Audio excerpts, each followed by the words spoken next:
নমস্কার আমার প্রিয় ছাত্রছাত্রীরা, আইটিআই রেজিস্ট্রেশন করতে গেলে তোমাকে প্রথমেই এই ডিটেলসগুলো ফিল আপ করতে হবে। এই ডিটেলসগুলো ফিল আপ করার পরে তোমাকে রেজিস্টার অপশানে ক্লিক করতে হবে। তো এই যে ডিটেলসগুলো তুমি দেবে, এটা তুমি কোথায় দেবে? তুমি যদি জানো তাহলে ঠিক আছে, না জানলে তোমাকে আমি প্রথম থেকে একবার জাস্ট বুঝিয়ে দেবো, তারপর আমি মূল তথ্যতে আসছি। তো তুমি গুগলে যাবে, গুগলে যাওয়ার পর wbscvt.in এই সাইটটা তুমি গুগলে সার্চ করে নেবে, অথবা আমাদের ভিডিওর ডেসক্রিপশানে লিঙ্কটা দেওয়া আছে, সেখান থেকে ক্লিক করবে। এবার তোমরা দেখতে পাচ্ছ এখানে আইটিআই অ্যাডমিশন ই গ্রুপ এবং এম গ্রুপ এবং পলিটেকনিকের ফার্স্ট ইয়ার এবং সেকেন্ড ইয়ারের শুরু হয়ে গেছে ফর্ম ফিল আপ। তো সেই ফর্ম ফিল আপ করতে গেলে তোমাকে কি করতে হবে? এখানে তোমরা দেখতে পাচ্ছ প্রত্যেকটা আলাদা আলাদা সেকশন আছে। এই সাইটটা হচ্ছে কমন অ্যাডমিশনের জন্য ফর্ম ফিল আপের সাইট। তো সেইখানে তোমরা নতুন রেজিস্ট্রেশন করতে পারবে। তো রেজিস্ট্রেশন করতে গেলে তোমাকে নিউ ক্যান্ডিডেট রেজিস্ট্রেশনটাতে ক্লিক করতে হবে। তো যখনই তুমি নিউ ক্যান্ডিডেট রেজিস্ট্রেশন অপশানটাতে ক্লিক করে নেবে, এবার তোমরা পরপর স্টেপ বাই স্টেপ ভিডিওটা দেখে যাবে। পুরো ভিডিওটা পেমেন্ট এবং ডকুমেন্টস আপলোড পর্যন্ত ভিডিওটা দেখবে, তারপর তোমরা নিজেরা ফর্ম ফিল আপ করবে বা সাইবার ক্যাফেতে গিয়ে ফর্ম ফিল আপটা করাবে। কারণ তোমাদের কি হয়, অনেক ক্ষেত্রে সাইবার ক্যাফেতেও অনেক ভুল হয়ে যায়। তো সেক্ষেত্রে পরবর্তীকালে তোমাদের রেজিস্ট্রেশনের সময় সমস্যা হয়ে যায়, সেই কারণে তোমাদের কিন্তু রেজিস্ট্রেশনটা আর হয় না। তো আইটিআই রেজিস্ট্রেশন না হলে অনেক স্টুডেন্টের নাম বাতিল হয়ে যায়, তারা সরকারি কলেজ পাওয়ার পরেও পড়তে পারে না। তোমাদেরকে খেয়াল রাখতে হবে, প্রথম নামের যে প্রথমটা আছে তোমাদের শুধু নামটা এখানে ফিল আপ করতে হবে। আর যদি মিডিল নেম থাকে তাহলে দেবে, না হলে মিডিল নেমের জায়গায় কখনও পদবিটা দেবে না। পদবি দেবে এই যে লাস্টের জায়গায়, এইখানে সারনেমের জায়গায় তোমার পদবিটা লিখবে, তারপর বাবার নাম লিখবে, মায়ের নাম লিখবে, ডেট অফ বার্থ, তারপর তোমার আধার কার্ডের নাম্বারটা দেবে এবং মোবাইল নাম্বার দিলে এবং ইমেল আইডি দিলে প্রত্যেকটাই কিন্তু সঠিক দেবে। এবং মোবাইল নাম্বার যেটা দেবে সেটা কিন্তু আধার কার্ডের সঙ্গে লিঙ্ক থাকা বাধ্যতামূলক, কারণ এটা থেকেই তোমাদের পরবর্তী ক্ষেত্রে আইটিআই এর রেজিস্ট্রেশন হবে। অতএব আধার কার্ডের সঙ্গে যেন লিঙ্ক থাকে এটাতে, তাহলেই কিন্তু তোমার সুবিধা হবে পরবর্তী ক্ষেত্রে আইটিআই পড়ার জন্য। এবং ডেট অফ বার্থ থেকে শুরু করে প্রত্যেকটাই ডিটেলস যা যা তোমরা ফিল আপ করবে প্রত্যেকটাই যেন সঠিক হয়, মাধ্যমিকের অ্যাডমিট কার্ডের সঙ্গে তোমরা মিলিয়ে নেবে। তা না হলে পরবর্তী ক্ষেত্রে এই ডিটেলস আর কখনোই চেঞ্জ করা যাবে না। তোমার পার্সোনাল ডিটেলস যেগুলো তোমরা রেজিস্ট্রেশনের সময় দেবে সেটাই তোমাদের কিন্তু ফাইনাল রয়ে যাবে। এবার তোমার যে ক্যাপচা কোডটা আছে সেই কোডটা লেখার পরে তোমরা রেজিস্টার অপশানে রেজিস্টারে ক্লিক করে দেবে। যখন তোমার রেজিস্ট্রেশনটা হয়ে গেল, এবার অলরেডি রেজিস্টার্ড এই সবুজ অংশটায় তোমাকে ক্লিক করতে হবে এবং সাইন ইনে তোমাকে যেতে হবে। এখানে ক্লিক করার পরে তোমরা দেখতে পাচ্ছ ইউজার নেম এবং পাসওয়ার্ড তোমাকে দিতে হবে। ইউজার নেম কোনটা না, যে মোবাইল নাম্বারটা দিয়ে তুমি রেজিস্ট্রেশন করেছো সেই মোবাইল নাম্বারটা এখানে লিখতে হবে। আর পাসওয়ার্ড হচ্ছে তোমার ডেট অফ বার্থটাকে তোমাকে লিখতে হবে। যদি কারোর ডেট অফ বার্থ হয় ধরো 21/1/2005, কোনো রকম স্পেস দেওয়া চলবে না বা কোনো কিছু তোমাকে অ্যারো দেওয়া চলবে না, কিছু চলবে না। সিম্পল এইভাবে তোমাকে কিন্তু লিখতে হবে পুরোটাই, ঠিক আছে? যদি 1 জানুয়ারি মাসে হয় তাহলে 0 অবশ্যই বসাবে এবং তারপরে পরপর এখানে লিখে দেবে। তারপর ক্যাপচা কোডটা দিয়ে লগ ইন করে নেবে। তো এখন দেখতে পাচ্ছ তোমরা লগ ইন করে নিয়েছি। লগ ইন করার পরে তোমাদের এখানে দেখতে পাবে তোমার প্রোফাইলটা এখানে খুলে চলে আসবে। সেই প্রোফাইলটাকে এবারে তোমাকে আপডেট করতে হবে। এই জায়গায় এসে তোমার নাম দেখতে পাবে এবং আপডেট অপশানে তোমাকে ক্লিক করে আপডেট করতে হবে। এখানে তোমরা দেখতে পাবে আইটিআই ই গ্রুপের জন্য, এটাতে তোমাকে ফর্ম ফিল আপ করতে গেলে তোমার যদি কোয়ালিফিকেশান 8 পাস থাকে তাহলে তুমি অ্যাপ্লাই করতে পারবে। এম গ্রুপের জন্য তুমি যদি অ্যাপ্লাই করতে চাও তাহলে তোমার কিন্তু মাধ্যমিক পাস থাকা অবশ্যই বাধ্যতামূলক। যদি পলিটেকনিক ফার্স্ট ইয়ার হতে চাও মাধ্যমিক পাস হলেই তুমি কিন্তু অ্যাপ্লাই করতে পারবে। এবং পলিটেকনিক সেকেন্ড ইয়ারে তুমি যদি অ্যাপ্লাই করতে চাও তাহলে কিন্তু তোমাকে হয় এইচএস সায়েন্স থাকতে হবে অথবা আইটিআই বা ভোকেশনাল করা থাকতে হবে, ঠিক আছে? তো চলো আমরা অ্যাপ্লাই করব আইটিআই এম গ্রুপের জন্য। তাহলে তোমাকে কি করতে হবে, আগে তোমাকে প্রোফাইলটা আপডেট করতে হবে, তারপরে তোমাকে কিন্তু বাকি ফর্মটা ফিল আপ করতে হবে।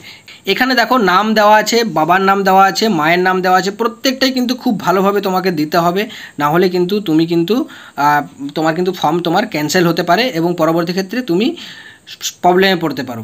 এখানে কাস্ট এবং ক্যাটাগরির জায়গাতে তুমি এখানে যদি সিলেক্ট করো তাহলে কিন্তু SC ST OBC A OBC B সব অপশানগুলোই দেখতে পাবে। তুমি যেটা তোমার সেই অপশানটায় তুমি কিন্তু ক্লিক করবে। তো এখানে ক্লিক করার পরে তুমি যদি প্রতিবন্ধী হও তাহলে হ্যাঁ করবে, না হলে কিন্তু না করবে। আরেকটা জিনিস হচ্ছে ইডাব্লিউএস কোটা।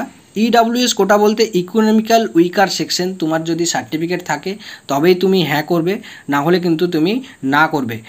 যদি হ্যাঁ করো তাহলে কিন্তু তোমাকে সার্টিফিকেট অবশ্যই দিতে হবে, না হলে তুমি নিজে পরবর্তী ক্ষেত্রে প্রবলেমে পড়ে যাবে। জেন্ডার সিলেক্ট করবে এখানে, জেন্ডার দেওয়ার পরে তুমি মেল হলে মেল বা ফিমেল হলে ফিমেল দেবে।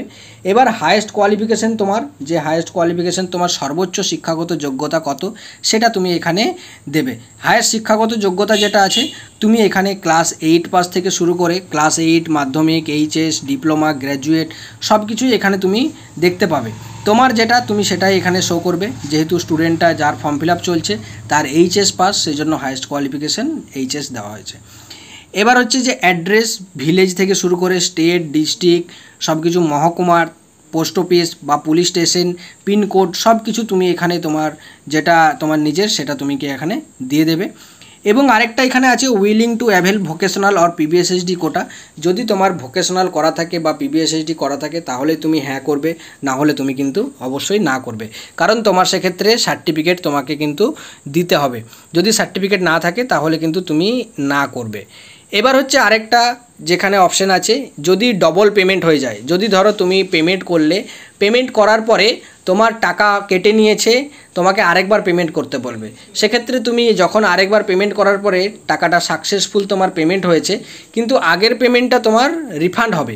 সেই রিফান্ডটা কোথায় হবে না, এখানে তোমাকে সিলেক্ট করতে হবে যে ব্যাংক থেকে কেটেছে সেটাতে হবে নাকি অন্য কোনো হবে। যদি ধরো তুমি সাইবার ক্যাফেতে ফর্মটা ফিল আপ করছো, সেইখানে তুমি কি করবে, সেইখানে তুমি তোমার নিজের অ্যাকাউন্ট দেবে, সেক্ষেত্রে তুমি এই লাস্টের অপশানটাতে ক্লিক করবে।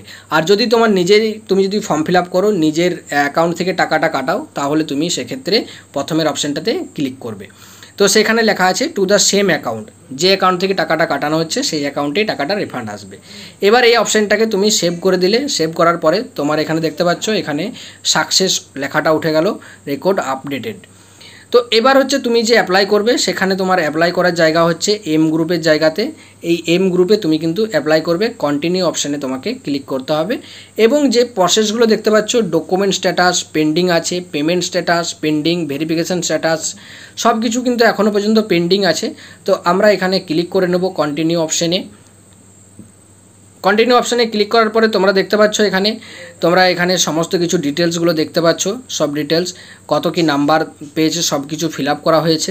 ফিল আপ করার পরে তারপরে তোমরা দেখতে পাচ্ছ এখানে ম্যাথামেটিক্স এবং হচ্ছে যে গণিতে ম্যাথমেটিক্সে কত নাম্বার আছে, টোটাল নাম্বার কত, ফিজিক্যাল সায়েন্সে কত নাম্বার, সব নাম্বার কিন্তু এখানে পুট করতে হবে। এগুলো করার পরে তুমি সেভ করে দিলে, সেভ করার পরে তোমরা এখানে দেখতে পাচ্ছ ক্লোজ করলে, ক্লোজ অপশানে গিয়ে তো এখানে তোমার কিন্তু এখনও পর্যন্ত ডকুমেন্টসগুলো এখনও পর্যন্ত তোমার কিন্তু পেন্ডিং হয়ে আছে। তো চলো ডকুমেন্টস আপলোডটা দেখে নিই। ডকুমেন্টস আপলোডটা হচ্ছে তোমাদের খুব সবচেয়ে গুরুত্বপূর্ণ, কারণ তোমাদের যে ভেরিফিকেশান স্ট্যাটাস সেটা অনেক সময় পেন্ডিং রয়ে যায় ডকুমেন্টস আপলোড ভুল করার জন্য। এই ডকুমেন্টস যদি তোমরা ভুল করো, মানে রিসেন্ট পাসপোর্ট সাইজ যেখানে ছবির জায়গায় তুমি যদি আধার কার্ড দিয়ে দাও বা আধার কার্ডের জায়গায় তুমি যদি মার্কশিট দিয়ে দাও, তাহলে কিন্তু সেক্ষেত্রে তোমার যে ফর্মটা সেটা কিন্তু বাতিল করে দেবে নোডাল অফিস থেকে। প্রত্যেকটা ডিস্ট্রিক্টের একটা করে নোডাল আইটিআই থাকে, নোডাল অফিস, সেই নোডাল অফিস থেকে এগুলোকে অ্যাপ্রুভ করা হয় ফর্ম ফিল আপ করার পরে। তুমি যদি সঠিক ডকুমেন্টস এবং সঠিক যদি নামের স্পেলিং বা ডেট অফ বার্থ সব কিছু সঠিকভাবে দিয়ে থাকো, তবেই তোমার ডকুমেন্টসগুলো ভেরিফাই করার পরে ফর্মটা তোমার কিন্তু ভেরিফাইড করা হবে, না হলে তোমার কিন্তু পেন্ডিং রয়ে যাবে এবং ক্যান্সেল হয়ে যাবে। তো সেক্ষেত্রে তোমাকে বলে রাখি, তোমার যখন এইখানে ক্লিক করবে তোমরা পরপর প্রত্যেকটা জিনিস কিন্তু ভালো করে দেখে যাবে। এখানে দেখো রিসেন্ট পাসপোর্ট সাইজ ছবি, এখানে তুমি ক্লিক করবে। রিসেন্ট পাসপোর্ট সাইজ যখন ছবিতে ক্লিক করবে, এখানে আপলোডের অপশান আসবে, সেই আপলোড অপশানে গিয়ে তুমি কিন্তু রিসেন্ট পাসপোর্ট সাইজ ছবিটা ক্লিক করবে। তো ওটাকে আপলোড করার পরে এখানে দেখতে পাচ্ছ আপলোড হয়ে যাবে। এবার হচ্ছে তোমাকে আধার কার্ডটা করতে হবে। আধার কার্ডটা তোমাকে আধার কার্ডে ক্লিক করবে, সেম প্রসিডিউর। কিভাবে করতে হবে আমি তোমাদেরকে মার্কশিটটা আপলোড করে দেখিয়ে দিচ্ছি। এই যে মার্কশিট আমি এখানে ক্লিক করলাম, মার্কশিট ক্লিক করার পরে এখানে আপলোড ডকুমেন্টসের অপশানটা চলে আসলো। এখানে আপলোড ডকুমেন্টসে আমি ক্লিক করলাম। তো আপলোড ডকুমেন্টসে এখানে তোমাকে দেখতে পাবে 15 কেবি থেকে 400 কেবির মধ্যে তোমাকে কিন্তু থাকতে হবে মাধ্যমিকের মার্কশিটটা, এবং আধার কার্ডটাও সেম 400 কেবির মধ্যে থাকতে হবে। কিন্তু পাসপোর্ট সাইজ যে ছবিটা সেটা কিন্তু তোমাকে 200 কেবির মধ্যে করে নিতে হবে, সর্বোচ্চ 200 কেবি, মানে 200 কেবির নিচে তোমাকে কিন্তু করে নিতে হবে। সেটা কিভাবে করবে না, গুগল থেকে গিয়ে ইমেজ রিডিউসার লিখলেই তোমার কিন্তু বিভিন্ন সাইট থেকে তোমাকে করার অপশন পেয়ে যাবে। তো এখানে দেখতে পাচ্ছ আমি মাধ্যমিকের মার্কশিটটা আমি এখানে নিয়ে নেব। মাধ্যমিকের মার্কশিটটা এখানে আমি অলরেডি সেটাকে রেডি করে রেখেছি, সেই মাধ্যমিকের মার্কশিটটা এখানে আমি আপলোড করে দিলাম। এখানে আপলোড অপশানে আমি ক্লিক করলাম। এখানে তুমি দেখতে পাবে মাধ্যমিকের সঠিকভাবে মার্কশিটটাই আপলোড হয়েছে নাকি অন্য কিছু আপলোড হয়েছে। এখানে তুমি দেখতে পাচ্ছ মাধ্যমিকের মার্কশিট এখানে কিন্তু আপলোড হয়েছে, সঠিক জিনিসটাই আপলোড হয়েছে। তুমি এখানে তোমাকে কিন্তু ফাইনালাইজ করতে হবে, ফাইনালাইজ ডকুমেন্ট আপলোড। যদি ফাইনালাইজ করে দাও তাহলে কিন্তু আর পরবর্তী ক্ষেত্রে কোনো চেঞ্জ করা যাবে না। এখনও কিন্তু আপলোড ডকুমেন্ট করার অপশানটা রয়েছে। যদি তুমি মনে করো যে ভুল ডকুমেন্টস আপলোড হয়েছে তাহলে কিন্তু আপলোড করতে পারবে। তো এটা হচ্ছে এটা তোমার হচ্ছে ডকুমেন্টস আপলোডের নিয়ম। তুমি এখানে চেক করবে কিভাবে, রিসেন্ট পাসপোর্ট সাইজ ফটোতে ক্লিক করবে, ক্লিক করার পরে দেখতে পাবে ছবি আপলোড হয়েছে। তারপর তুমি এখানে আধার কার্ডে ক্লিক করবে, আধার কার্ডে ক্লিক করার পরে এখানে দেখতে পাবে তোমার কিন্তু আধার কার্ড সঠিকভাবে চলে এসছে। যদি তুমি কাস্টের জায়গায় SC ST দিতে, OBC দিতে, তাহলে কিন্তু এখানে কাস্ট সার্টিফিকেটটাও এখানে আপলোড করতে বলতো। এখানে যেহেতু স্টুডেন্টই জেনারেল আছে তার জন্য কিন্তু কাস্ট সার্টিফিকেট লাগছে না। এখানে মার্কশিটে আমি ক্লিক করলাম, মার্কশিটে করার পরে মার্কশিট এখানে আপলোড হয়েছে। তাহলে আমার যে ডকুমেন্টস আপলোড সেটা কিন্তু সঠিকই হয়েছে। এখানে তোমার দেখতে পাচ্ছ এখানে 15 KB থেকে 200 KBর মধ্যে ছবি এবং 15 KB থেকে 400 KBর মধ্যে ডকুমেন্টস তোমাকে কিন্তু তৈরি করে নিতে হবে এবং ডকুমেন্টস আপলোড করার পরে ফাইনালাইজ করতে হবে। একবার যদি ফাইনালাইজ হয়ে যায় তাহলে কিন্তু আর পরবর্তী ক্ষেত্রে কোনো চেঞ্জেস করা যাবে না। তো চলো আমি এখানে সব কিছু ভালো করে চেক করার পরে ফাইনালাইজ করে নিচ্ছি। ফাইনালাইজ মানে ডকুমেন্টস আপলোড তোমার কমপ্লিট হয়ে যাবে। এখানে তোমাকে আরেকবার নোটিশ দিয়েছে যে তুমি কি ডকুমেন্টস ফাইনালাইজ করতে ইচ্ছুক আছো। যদি ইচ্ছুক থাকো তাহলে তুমি ইয়েস করবে, না হলে তুমি এখনও পর্যন্ত না করার অপশন পেয়ে যাচ্ছ। আমি ইয়েস করলাম যেহেতু আমি ফাইনালাইজ করে দিয়েছি। এখানে তুমি দেখতে পাচ্ছ প্রসেস কমপ্লিট হয়ে গেছে, ক্লোজ অপশান এসছে, ক্লোজ অপশানে ক্লোজ করে নিলাম। তো এখানে যখনই আমি ক্লোজ করে নিলাম এখানে দেখতে পাচ্ছ আমাকে আবার সে আগের পেজে যেতে হবে এবং ক্লোজ করে দিতে হবে। ক্লোজ করার পরে এই যে অপশানে তুমি এখানে দেখতে পাবে তোমার কিন্তু ডকুমেন্ট স্ট্যাটাস যেটা আছে সেই ডকুমেন্ট স্ট্যাটাস কমপ্লিট গ্রিন হয়ে গেছে। এবার চলে আসছে পেমেন্ট স্ট্যাটাস। পেমেন্ট স্ট্যাটাসটা এখানে কিন্তু পেন্ডিং আছে যেহেতু আমি এখনও পেমেন্টটা করিনি। তো পেমেন্ট অপশানে আমি ক্লিক করলাম। এখানে তুমি দেখতে পাচ্ছ যে 200 টাকা তোমাকে কিন্তু পেমেন্ট করতে হবে। হ্যাঁ, তো 200 টাকা তোমাকে পেমেন্ট করতে হবে। কোথা থেকে না, মোবাইল থেকে তুমি এখানে পেমেন্ট করতে পারবে। এখানে যেহেতু ITIর জন্য পেমেন্ট তার জন্য আমি ITI এর M গ্রুপের জন্য 200 টাকা আমি এখানে পেমেন্ট করছি। এখানে E গ্রুপের জন্য তুমি যদি ফর্ম ফিল আপ করতে তাহলে E গ্রুপের চার্জ লাগতো, polytechnic first year, polytechnic second year সঙ্গে তোমরা কিন্তু আরও অনেক ফর্ম ফিল আপ করতে পারো, কিন্তু সেক্ষেত্রে তোমাকে আলাদা আলাদাভাবে পেমেন্ট করতে হবে। কারণ একটা পেমেন্ট করলে তুমি কিন্তু 4টের পেমেন্টে 4টে ফর্ম ফিল আপ হবে না, প্রত্যেকটার জন্য আলাদা আলাদা পেমেন্ট করতে হবে। তো এখানে দেখতে পাচ্ছ মেক পেমেন্টে আমি ক্লিক করলাম। এবার আমি পেমেন্টটা করে নিই, পেমেন্টটা করে তোমাদেরকে দেখিয়ে দিই। ঠিক আছে, দেখতে পাচ্ছ এখানে গুগল পে, ফোনপে প্রত্যেকটার অপশন তোমরা দেখতে পাচ্ছ। UPI ID থেকেও তোমরা কিন্তু পেমেন্ট করতে পারবে, অথবা কার্ড থেকেও তোমার কিন্তু ATM কার্ড থেকেও তুমি কিন্তু পেমেন্ট করতে পারবে। তোমরা দেখতে পাচ্ছ পেমেন্ট সাকসেসফুল হয়ে গেছে। পেমেন্টই সাকসেসফুল, আপনার পেমেন্টটি সঠিকভাবে সম্পন্ন হয়েছে সফলভাবে। তো এখানে আমি ক্লোজ করে দিলাম। ক্লোজ করার পরে তোমরা এখানে চলে আসবে আবার নিচের পেজে, M গ্রুপের পেজটিতে। এখানে দেখতে পাচ্ছ তোমরা এখানে পেমেন্ট স্ট্যাটাসটা এখানে দেখতে পাচ্ছ completed, click here for receipt. এখানে রিসিপ্টটা তোমরা যে পাবে সেই রিসিপ্টটা তোমরা কিন্তু এখানে ডাউনলোড করে নেবে। এবার হচ্ছে যে তোমাদেরকে ভেরিফিকেশান স্ট্যাটাস। ITI এ ফর্ম ফিল আপ করার পরে যে ভেরিফিকেশান স্ট্যাটাস থাকে সেই ভেরিফিকেশান স্ট্যাটাসটা পেন্ডিং থাকে।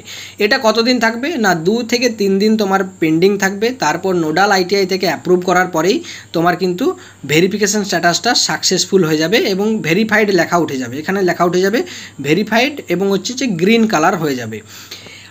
তো এটার জন্য তোমাদের কোনো চিন্তা করার দরকার নেই। তোমরা অবশ্যই 2-3 দিন প্রত্যেক দিনই তোমরা একবার করে ওপেন করে লগ ইন করে দেখবে তোমার ভেরিফিকেশান স্ট্যাটাস ভেরিফাইড হয়েছে কিনা। তাহলে তোমরা অবশ্যই আমার কমেন্ট বক্সে এসে কমেন্ট করে দেবে যে স্যার ভেরিফাইড হয়ে গেছে। এবার rank status, choice status, allotment status এগুলোর কাজ এখন নেই, এগুলোর কাজ এখন দেরি আছে। যখন যখন আমাদের চ্যানেলে আপডেট আসবে তোমরা তখন সেই কাজগুলো করবে, স্টেপ বাই স্টেপ তোমরা করবে। তাহলেই তোমরা কিন্তু ভালো কলেজ এবং ভালো ডিপার্টমেন্ট নিয়ে তোমরা পড়তে পারবে। এরপরে কন্টিনিউ তোমাদের ভিডিও আসা শুরু হয়ে যাবে ITI এবং পলিটেকনিক প্রত্যেকেরই। কাজেই তোমরা এই চ্যানেলের ভিডিওটাকে এবং চ্যানেলটাকে বন্ধুদের গ্রুপের মধ্যে শেয়ার করে দাও, যাতে করে সবাই এই ফর্ম ফিল আপটা বুঝে যায় এবং ফর্ম ফিল আপটা স্টেপ বাই স্টেপ করে নিতে পারে কোনো রকম ভুলভ্রান্তি ছাড়াই। তো আশা করছি তোমরা বুঝতে পারছো। এবার আরও যদি তোমার কোনো কোশ্চেন থাকে, কোনো প্রশ্ন থাকে, তাহলে অবশ্যই তোমরা কমেন্ট বক্সে কমেন্ট করে জানাবে। আর হ্যাঁ, যদি তোমরা অ্যাডমিশনে ইন্টারেস্টেড থাকো তাহলে তোমরা একটা ফর্ম দেওয়া আছে, লিঙ্ক দেওয়া আছে, সেটা তোমরা ফিল আপ করবে। তো চলো আজকের মতো ভিডিও এখানেই শেষ করছি, আবার দেখা হবে নতুন কোনো আপডেট নিয়ে। ততক্ষণে তোমরা ভালো থেকো, সুস্থ থেকো, বাই বাই।